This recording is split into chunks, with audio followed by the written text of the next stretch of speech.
Hi, everyone. I'm going to invite you to come and find your seat. We'll get started in a few minutes.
Good morning, everyone.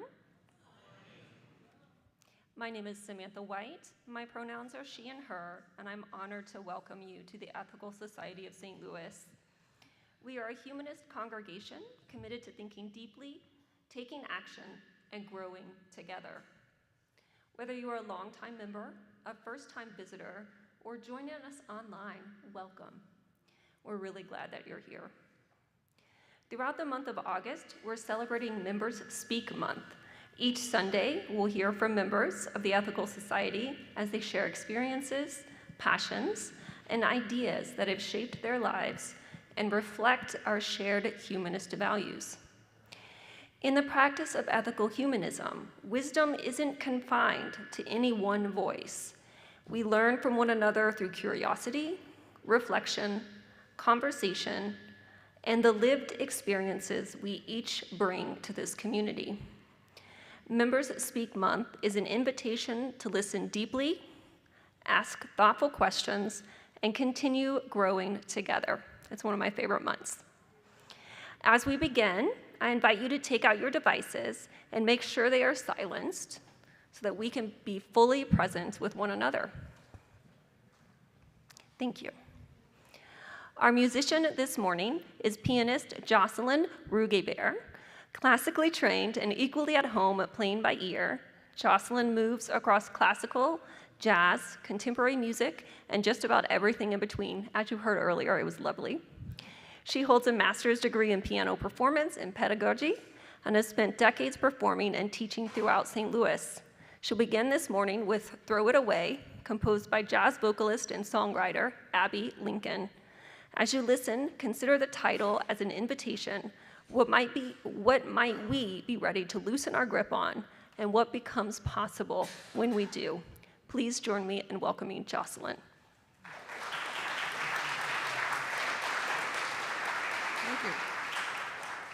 Thank you. My roots here are as a preschool teacher. I came out of I came out of graduate work back in the mid-'80s with a degree, a master's with piano performance, and I became a preschool teacher right here at Ethical Society. Well, go figure. And it was a great preschool. It's a wonderful preschool. I don't know. This is really ironic. I love this piece. I use it with the jazz trio I formed a few years ago, and I thought it was so ironic. I really didn't know the theme well of what this morning for this platform, and I was like, I just chose this. I don't know. It was very odd, and I thought, well, it's appropriate, so.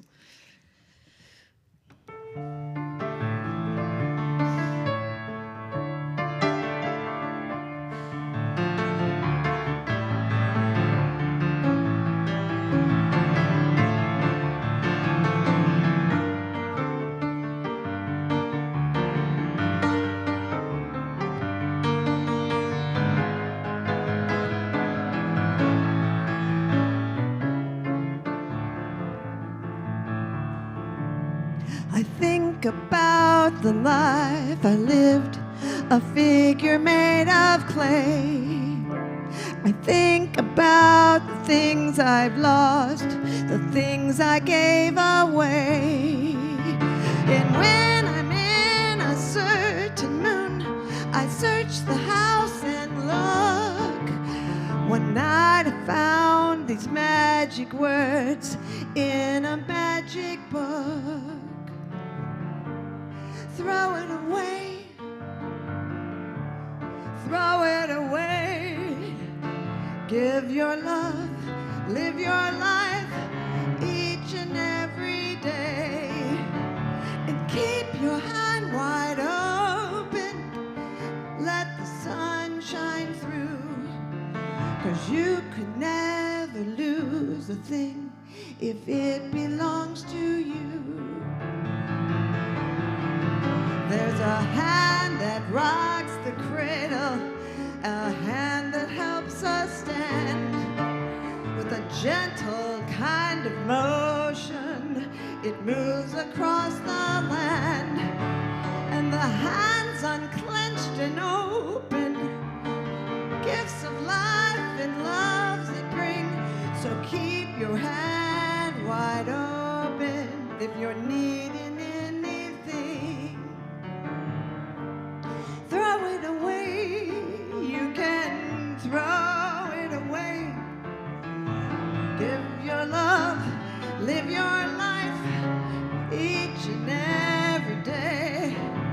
And keep your hand wide open, let the sun shine through.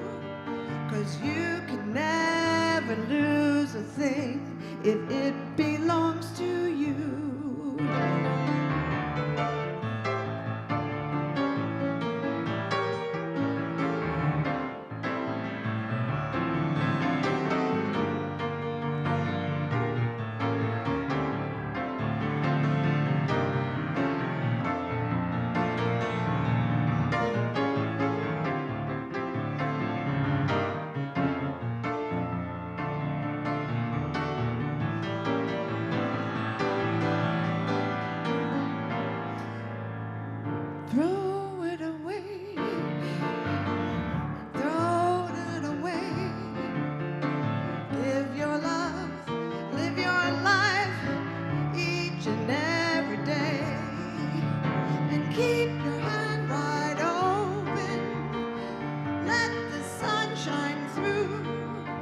'cause you can never lose a thing if it belongs to you.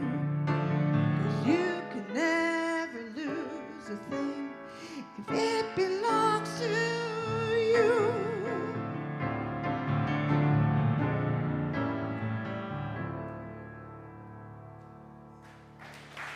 Thank you. Thank you.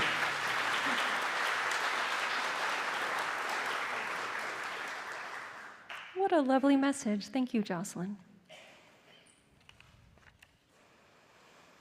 At the heart of congregational life is relationship. Sharing our stories helps us understand one another more deeply and discover our common humanity. This morning, we have invited Ethical Society member Dane McGuire to offer a personal reflection. Please invite Dane to the stage.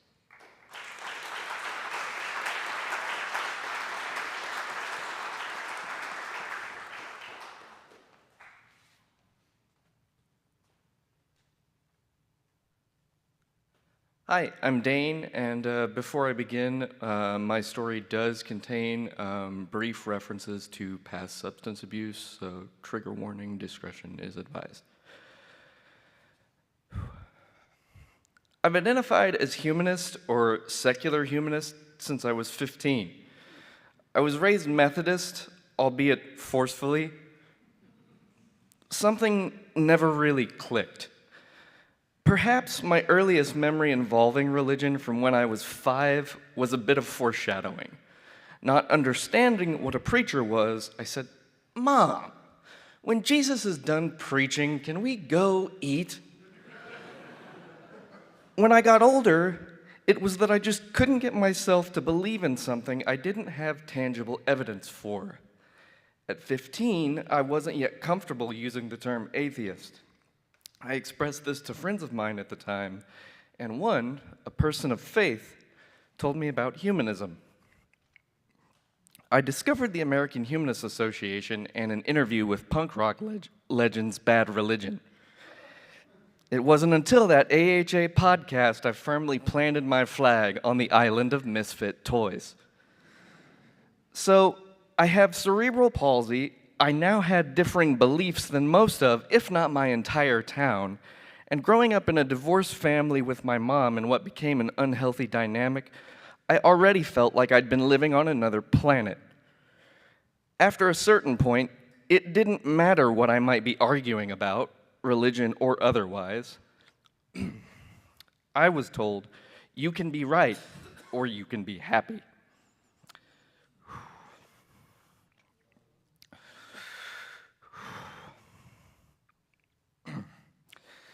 Eventually, I left because you can be right or you can be happy.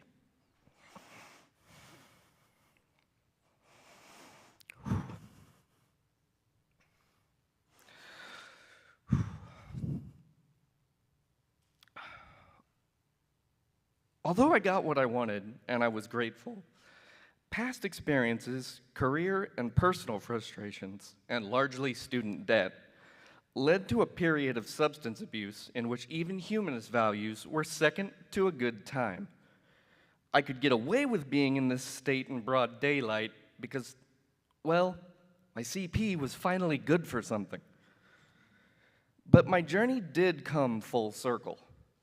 While at Webster University, I woke up on the floor of my student apartment and went across the street starting free on-campus therapy because I realized no one is coming to save you. My exact sobriety date is unknown, but I use the date on my Webster counseling record, June 19th, 2018. A couple weeks after that, on July 5th, I started lifting weights. During the pandemic, I took up a form of Ironman endurance racing, competing at home against thousands of racers from around the world, with all of us tracked by fitness watches. In 2020, I rode a single-speed trike 56 miles over almost a full day until I couldn't stand up. The next day was a half marathon run. By 2021, I became a part of the Ironman VR Legends class, completing all 36 races that year from January to November, one of just 128 worldwide. I've raced in heat stroke and hypothermic conditions because I hate treadmills. I never felt like I was in danger, but during the half marathon, delirium gave way to peaceful clarity. If this kills me, fine. Who do you want to have been when this is over? In a way, it did. After 8 years alcohol-free, roughly 6 months cannabis-free, thousands of miles, 3 bodybuilding awards, and a trip to Vegas my parents didn't know about until after I brought home a medal, I learned from the past to build for the future. I'm free to question. I'm free to choose what I believe. I accept responsibility for my choices and actions. I strive to live my values. Thank you very much.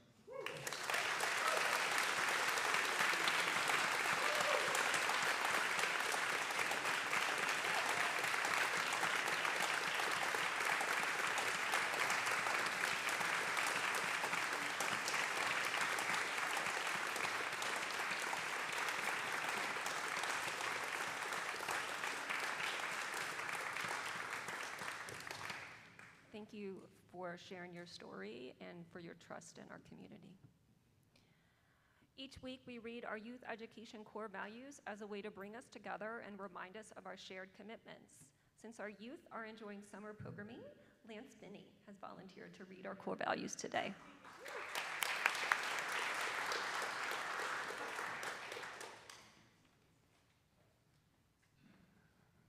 Good morning and thank you. And you may recognize some of these from Dane's talk just a few minutes ago. Every person is important and unique. Every person deserves to be treated fairly and kindly. I can learn from everyone. I am a part of this earth. I cherish it and all life upon it. I learn from the world around me using my senses, mind, and feelings. I am a member of the world community, which depends on the cooperation of all people for peace and justice. I can learn from the past to build for the future. I am free to question. I am free to choose what I believe. I accept responsibility for my choices and actions. I strive to live my values.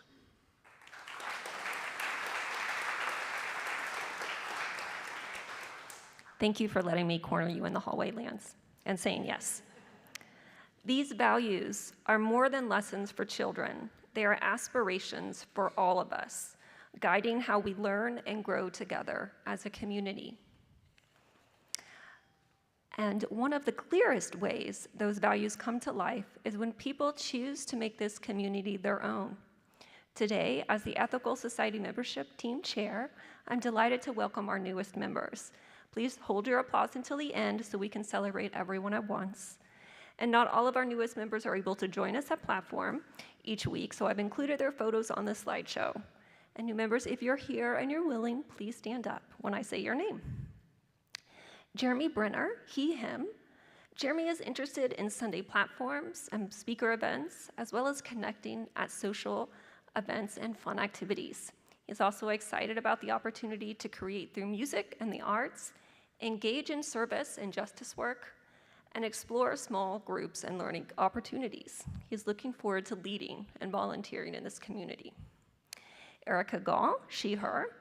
Erica grew up in Springfield, Missouri, and moved to St. Louis with her spouse in 2017. She was drawn to the Ethical Society by her desire to raise her family with ethics that were not rooted in dogma.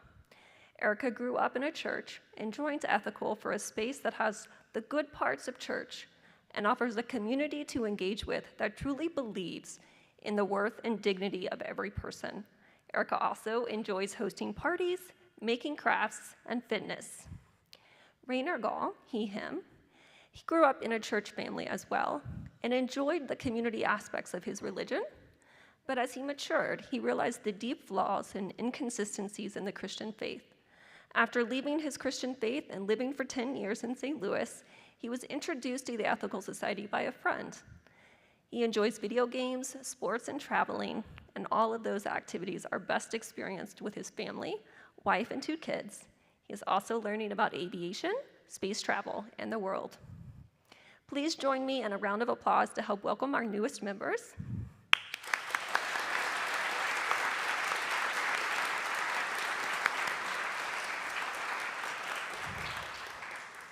I am so excited to get to know each of you better, and thank you for choosing to invest your time, talents, and heart in this community. And established members, as always, if you see them, please invite them to sit with you or join you for coffee.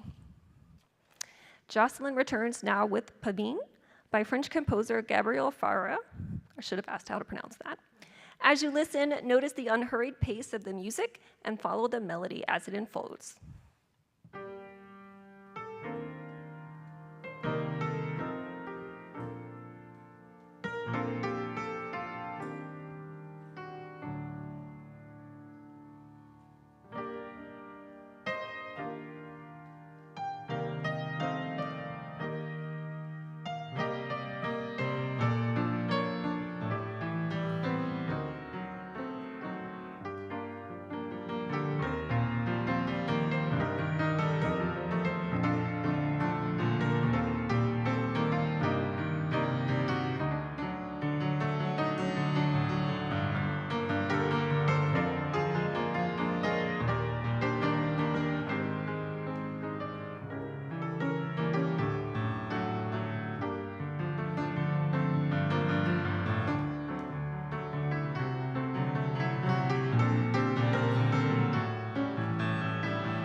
That was really beautiful. Before our main address, Let's share a minute of silence. I invite you to notice your breath, settle your attention, and prepare yourself to listen to today's presentation with an open mind and a willing heart.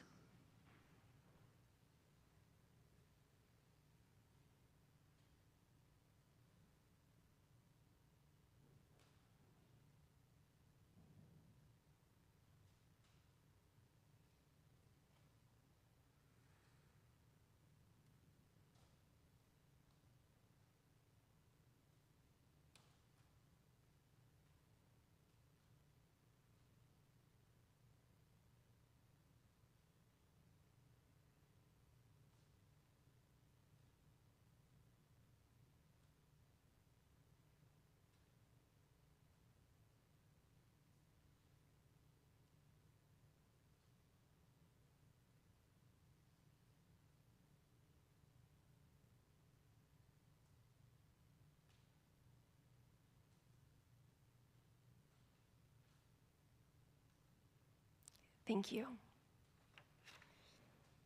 Our speaker this morning is Catherine Belrose. Catherine has been a member of the Ethical Society since 2023 and has served on our platform speakers team for the past 2 years. Thank you for that. Catherine is a self-employed tutor of English and history and holds a bachelor's degree in literature and theory and history, as well as a master's and PhD in English literature. Outside of work, Catherine is an avid reader, film watcher, admirer of dogs, and in his words, president of his husband's fan club. Each week, we affirm that we are free to question, free to choose what we believe, and that we strive to live our values. This morning, Catherine asked us to consider what that freedom can look like in practice. What happens when the expectations we inherit about success, identity, achievement, or even what makes a good life no longer align with the values we have chosen for ourselves? Catherine invites us to examine some of these and those social scripts, consider which ones are worth keeping, and imagine what might become possible when we allow our values to guide the way we live. Please join me in welcoming Catherine Belrose.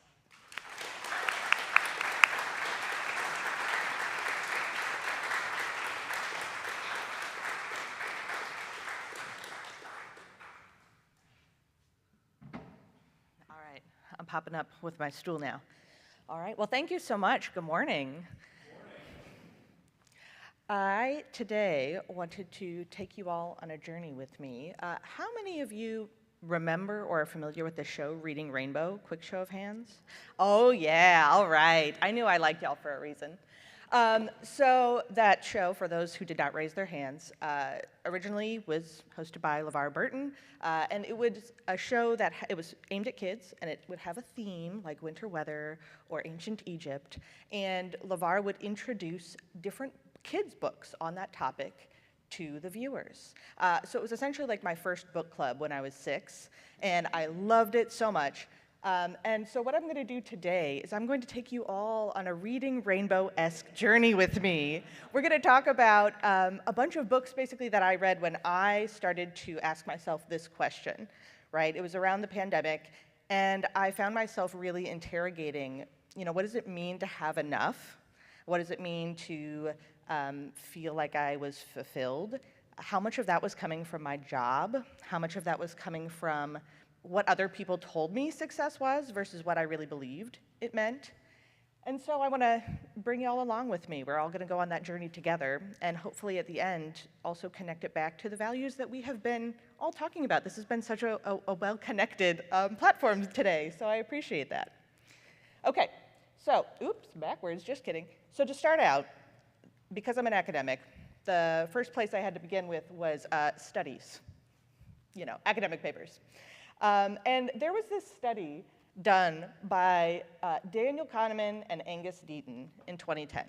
And this study became super popular. It was mentioned everywhere because the academics were essentially studying the question, can you actually buy happiness? Does money buy happiness? Of course, we're all supposed to say no, right? Unfortunately, they found that kind of yes, question mark. Their findings essentially were that happiness actually does correlate with income up to about $75,000 for a household. And that was concerning, right? It got kind of picked up by the media, people repeated it a lot, and there was a lot of questions. Well, what does this imply, right? Interestingly, though, Matthew Killingsworth wanted to challenge those findings. He felt that, the takeaway, especially by popular media, that, oh, happiness equals money, was misleading. And so he replicated the study, and his findings was actually that money does buy happiness even beyond $75,000. Worse news, right? And so this was, what's sometimes called like an antagonistic relationship, right? Two researchers who found different things.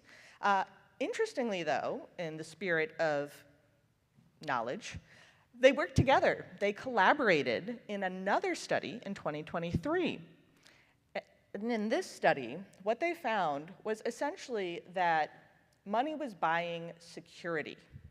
That for people who are under a certain income, difficult life circumstances, grief, injury, accident, compounded if they didn't have sufficient money to address those problems, right? Which is essentially what we know from Maslow, right? The Maslow's hierarchy of needs, that you need a certain base level of security before you can pursue higher levels of happiness and personal fulfillment, exploration, right?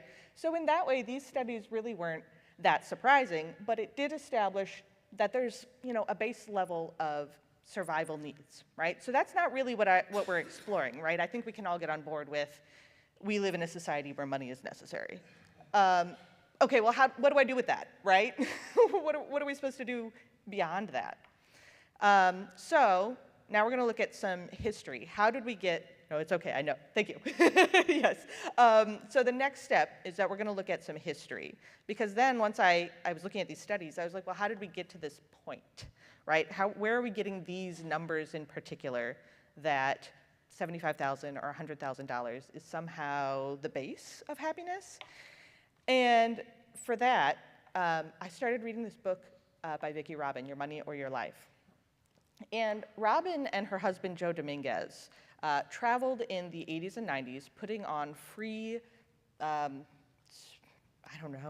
presentations, I guess, for folks who felt like their financial life was out of control, who felt like their life was ruled by their job, was ruled by their need to earn money, or just otherwise sort of felt stuck. Interestingly, one of the exercises that Robin and Dominguez would do was they would ask their audience to write down the number that they thought they had to earn to be happy. What would be enough for them? And I'm going to pause for just a second. I'd like you all to think of that number for you. Whatever you make now, and if you're retired, whatever you're spending, how much more do you feel like you'd need to really be content that you'd never need another dollar? Robin and Dominguez generally found that people said they needed either 50% more, or at absolute most 2 to 3 times more. But that was true across every single income bracket, right? So the person who earned $40,000 thought they'd be happy at 60, the person who earned 60, et cetera, right? And so that tells us that the problem is really the hedonic treadmill, which is to say that we always adjust to what we have, and what we have never quite seems like enough, okay? And, sorry, that was an accident. So now we're looking at the idea that you're expected to buy, right, a big house with a white picket fence. You're expected to have 2.5 kids. And you gotta get a nice car to drive the kids to school, right? You don't want them to be embarrassed. You gotta dress the part, right? You don't want to look silly. And maybe at that point, just piles of money actually would be good. That's a little difficult. And so at this point, I understand that it's not just me feeling like there's never really a hard line that feels safe, that feels like right, that feels truly successful because there's always someone else who's a little more successful than you, right? And so I was like, well, maybe I need to look at the economy. Like maybe some economists would have some information for me. And there's a lot. It turns out there's a lot of information out there because we've got multiple government agencies, right? The Bureau of Economic Analysis, the Bureau of Labor Statistics, the Federal Reserve, that print daily, weekly, monthly, yearly, tens of thousands of total individual reports, and I don't have time to tell you about all of that today. So instead, we're gonna talk about the economy at the level of the very hungry caterpillar. I'm gonna give you like this happened, and then this, and then this, and then this, and we're gonna take like, a little bite out of all of them, okay? So, after World War I, the US economy, well, things were actually going pretty good right up until 1929. And so Herbert Hoover's committee on the economy actually published this quote, which I find really interesting. Economically, we have a boundless field before us. Our situation is fortunate. Our momentum is remarkable. And this is largely because we're coming out, we're still benefiting from the Industrial Revolution. Factories are booming, so much production is possible. And then 1929 hit, and the whole economy falls into the Great Depression, right? So you would think that that would slow things down. But no. We get companies like, GM, for example, whose CEO is quoted as saying, "We are not a company meant to make cars, but to make money." And so companies, knowing that there was a limited amount of purchasing that could possibly happen, started inventing ways to get us to buy more than we necessarily needed, right? And one of these ways was something called dynamic obsolescence. This is the idea of coming out with slightly different iterations of the same product, right? So think about cars that come up with a new model every single year, phones that come out with a new model every single year. And it's not an entirely new thing. It's just slightly different so that whatever you bought last year seems outdated, right? And then we also have planned obsolescence, when items are no longer meant to last as long as they possibly can. They are designed to break down within a certain number of years, guaranteeing that customers would have to buy more. Well, then we have the outbreak of World War II, and things change, right? Suddenly, it's no longer in the best interest of the country for people to be buying just for the sake of buying. Suddenly, we have a change in values. We see a turn towards economy, towards conservation.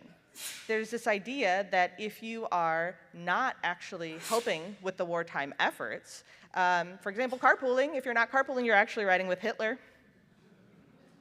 If you are not saving money, you are wasting ammunition, because food is ammunition, right? So now we've turned culturally, and you'd think that the marketing would turn too. You'd think it would hold back. In fact, no. There was an increase in spending and marketing in this time because brands started to lean into long-term investment in their consumer. No longer were they trying to sell you just one individual product. They were trying to sell you the idea, the emotions, that brands equaled something about you as a person, right? It equaled your loyalty. It equaled, for example, here, your patriotism. So buy General Tires and be a patriot, right? And this ended up being a multi-generational strategy.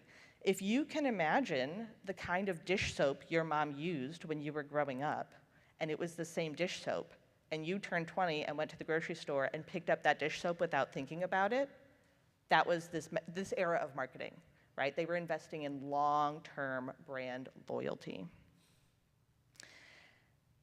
And beyond that, when the troops return, suddenly we do see this influx of cash. Families move out to the suburbs, and they have great big empty homes that need some stuff. And they buy, and they buy, and they buy, right? Factories pivot from producing ammunitions to making things, blenders and microwaves and refrigerators, the hot new whatever that everybody needs. And things are looking pretty good. By 1955, we are back to that optimism before the crash. Our enormously productive economy demands that we make consumption our way of life. Yeah, sound familiar? So that's essentially how we're getting here. Purchasing has become patriotic, and by the 1960s, we start replacing materials with largely plastic. And that has turned a lot of our attitude towards individual items as though those things were single use, as though those things were disposable. And when I'm talking about this, I'm thinking of things like plastic cutlery that we're taught only gets used once. But of course, you throw it away and it doesn't really go away. It's not going to go back to the earth. It's going to stick around. And it's going to require that you go out and buy more plastic cutlery, right? Beyond that, we think about fast fashion, which is the idea that you might go to the store and buy a brand new blouse and you throw it in the wash, and 3 washes later, there's a tear, a button falls off, it starts to, a new sweater starts to pill right away. Clothing items are no longer meant to last multiple years. In fact, it might even be considered embarrassing in your family to buy a dress for whatever, you're attending a wedding. You don't want to be seen with it again at the next family wedding. That would be embarrassing, right? Most of this clothing, of course, ends up in landfills. And it is good, of course, to try to donate. But unfortunately, according to No New Things author, Ashley Piper, only 16% of what we donate ultimately gets purchased, and the rest goes to landfills. We even see this in things like cell phones.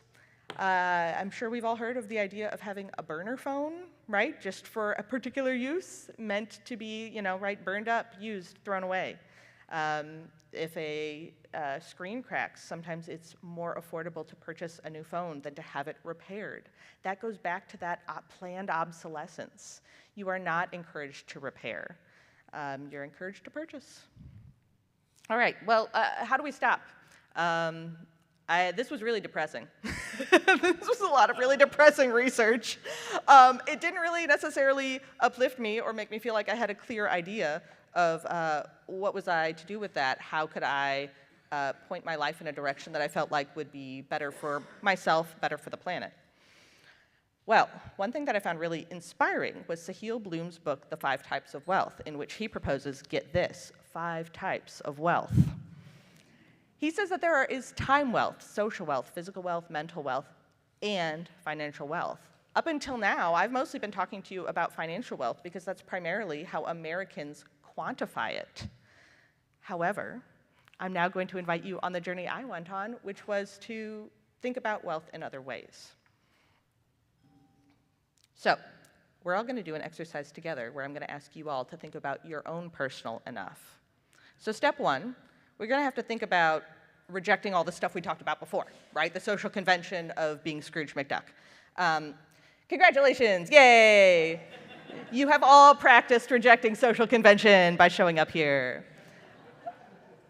I'm pretty confident in that y'all have done maybe more self-reflection than the average person, because even if you are a second-generation ethical society member, I guarantee, I'm sure, that at some point you ran up against the traditional social expectations, and that in some way, whether that was your gender expression, your personal identity, your politics, there's some way that you have had to resist social convention. So I think everyone here is well practiced in that, which is a great place to get started.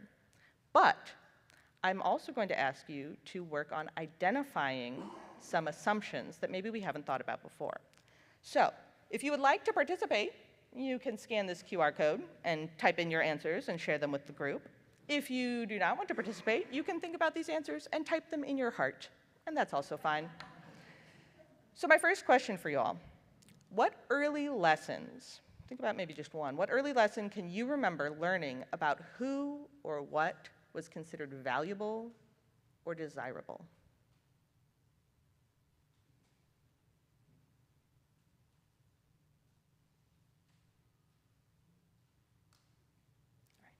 And then Bear, would you mind flipping over to that? Oh, click forward? No?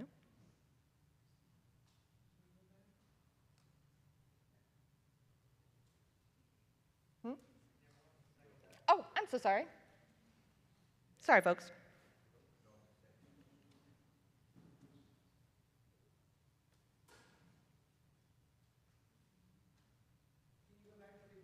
Aha. Oh, okay, sorry. Let's see. Okay.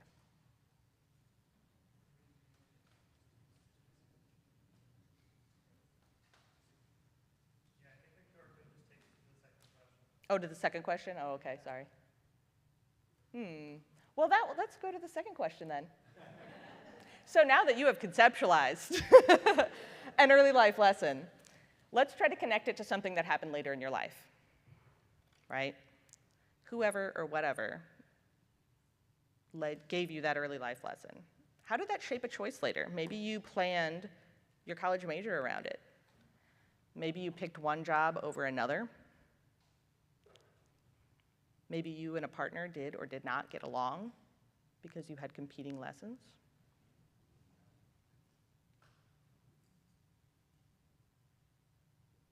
So I'm seeing. Oh, so these are not multiple choice. These are folks who are just sending stuff in. So we've got some people have reflected on frugal parents. Some people said that they always buy quality instead of the cheapest thing.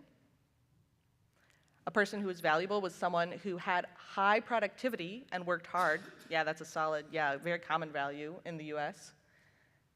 Don't wear ratty or frayed clothing. Yep. All right, very nice. So apologies to those for whom the QR code is not working. And then we just talked about this one. So then my last question, I guess, and you don't have to, since I have messed up the Mentimeter, sorry, y'all.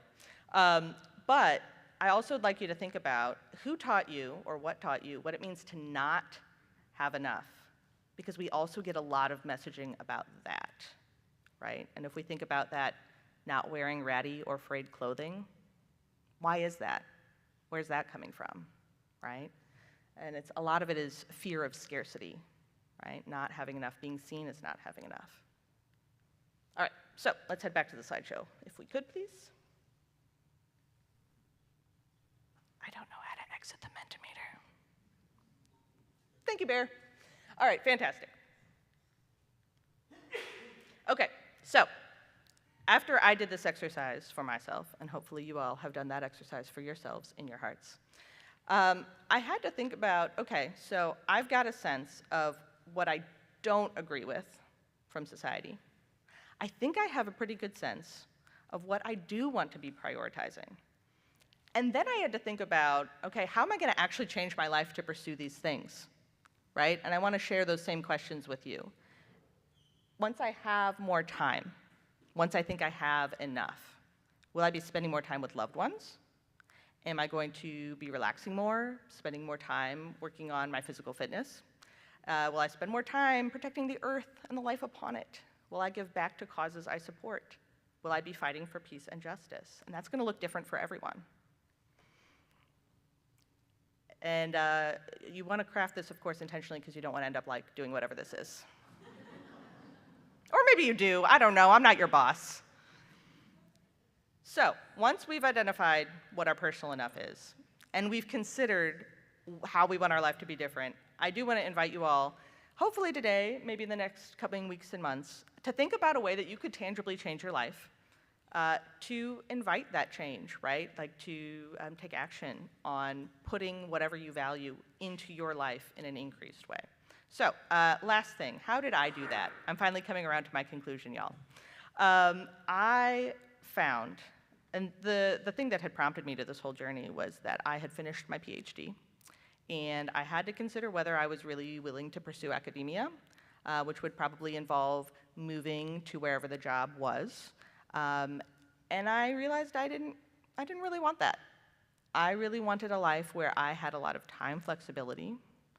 I wanted a life where I was rooted, where I got to build community, and a life where I was prioritizing the people who I love. And I was very fortunate in that I had a spouse who was willing to support me in my decision to just become self-employed and try to figure it out. A spouse who was willing to support me when I was like, I think I'm gonna go check out this ethical society thing because I heard they are not a cult.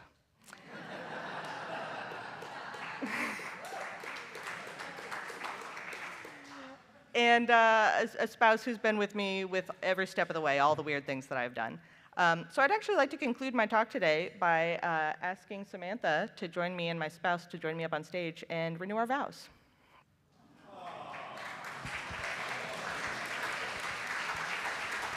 Testing.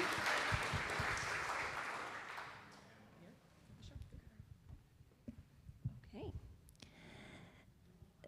Perfect. Bill, do you vow to continue your dedication to loving and supporting Catherine and publicly reaffirm your commitment to your spouse?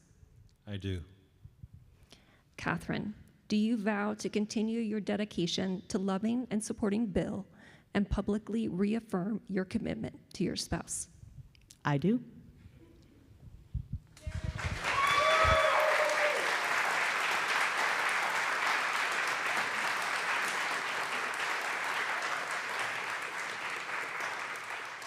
All right. Thanks, y'all. I also want to thank you all for being part of my community, because this community has also been a huge part of my Enough. So thank you all so much, and have a wonderful weekend.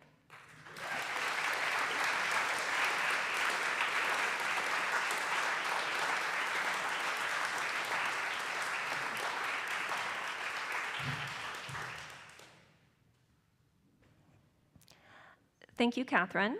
Thank you, Bill. It's an important question, what's enough? And I appreciate you bringing that and reminding us to reflect on that. The Ethical Society of St. Louis is sustained by members and friends who share their time, talents, and resources in service of something larger than themselves. Everything that happens here, from Sunday platforms and youth education to music and social action, is made possible by the people who invest in this community and its mission. If you've been visiting with us and are finding that this community feels a little more like home every week, and I hope that's true, we invite you to explore membership. Membership is a meaningful commitment to support our shared mission and help shape the future of this community. If you'd like to learn more, please stop by the visitor table downstairs after platform. Our volunteers and staff are happy to answer your questions. If you'd like to help support the mission of the Ethical Society today, you can scan the QR code on the screen to make a gift online. Throughout the month of August, we're conducting a short pilot program. Instead of passing collection baskets during platform, we're inviting those who give in person to use the donation box in the foyer. If you typically give in person, we'll hope you'll continue to do so by using one of the options provided. Your participation will help us make thoughtful, informed decisions. And thank you for sustaining our community and our mission with your gifts. Okay, now I have some announcements. Do you have fun ideas for fun events to raise funds for the society? Share them by filling out the fundraising idea poll at the QR code on the screen. The poll only takes 3 minutes or less, and your feedback helps shape future events at the Society. Speaking of the fundraising committee, they're introducing an Ethical Society Fall Carnival on Sunday, September 27th, after platform from 12 to 2. Bring your family, bring your friends, join us for games, snacks, and fun. And all the proceeds will benefit the Ethical Society. You can also join us today for our artist reception at 12:30 in the foyer. The artist will talk about her work, and we will have cookies and more snacks. And now I'd like to invite Dan Overman to the stage to share an announcement from our Stewardship Committee.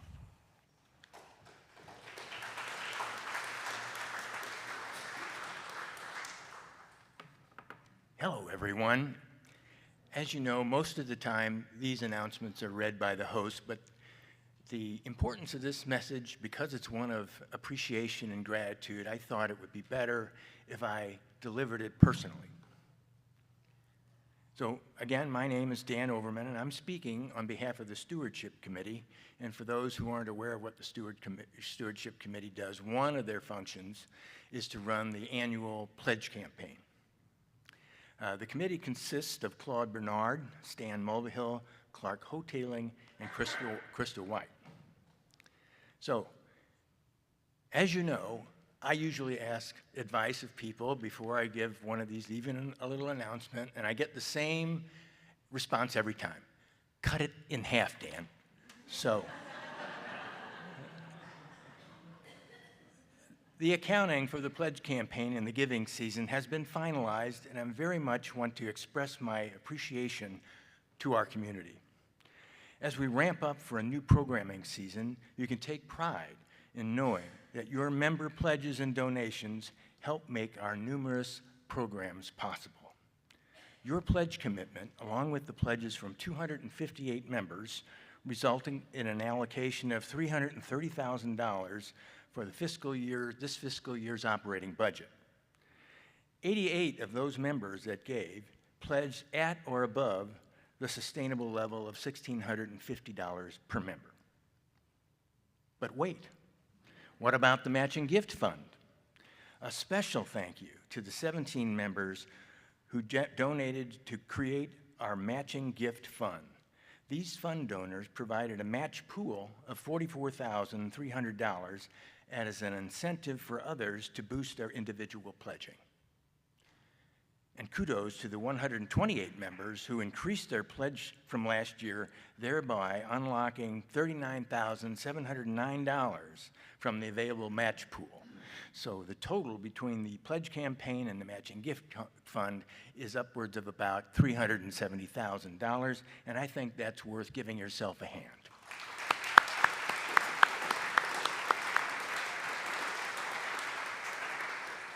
As prescribed, these matching funds are earmarked for the expenses related to the hiring of our new ministry leader. Your generosity empowers the Ethical Society to continue providing a welcoming home for humanists through our platform every week, our music, our 945 forums, our youth education programming, Tuesday Women's Association, men's group, Good Deeds team, and a large host of other support groups and activities. So, on behalf of the Stewardship Committee, I take off my hat to you. Thank you, thank you, thank you. Please know that your continued support for our mission is very deeply appreciated.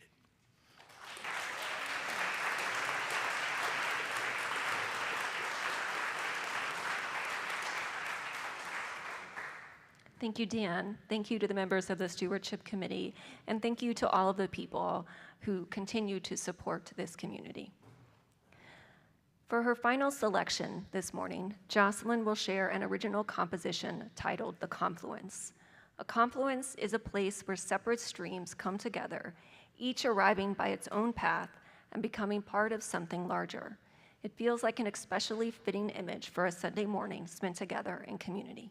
Please welcome Jocelyn back one more time.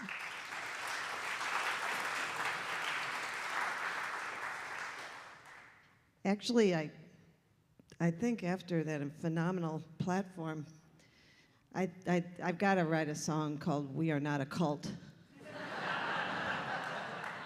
We are not a cult, we're ethical society.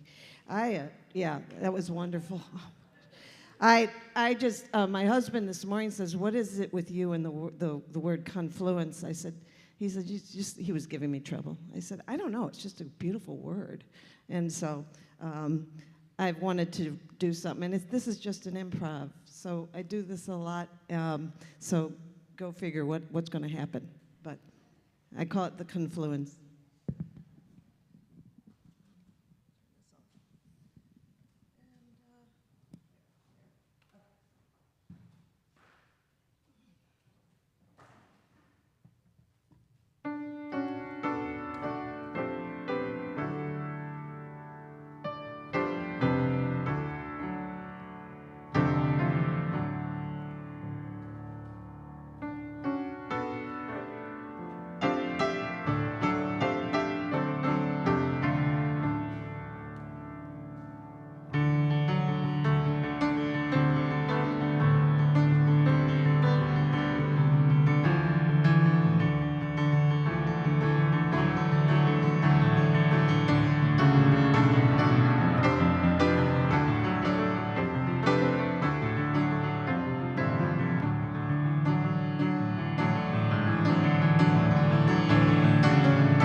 Thank you, Jocelyn, for sharing your music this morning. That was amazing.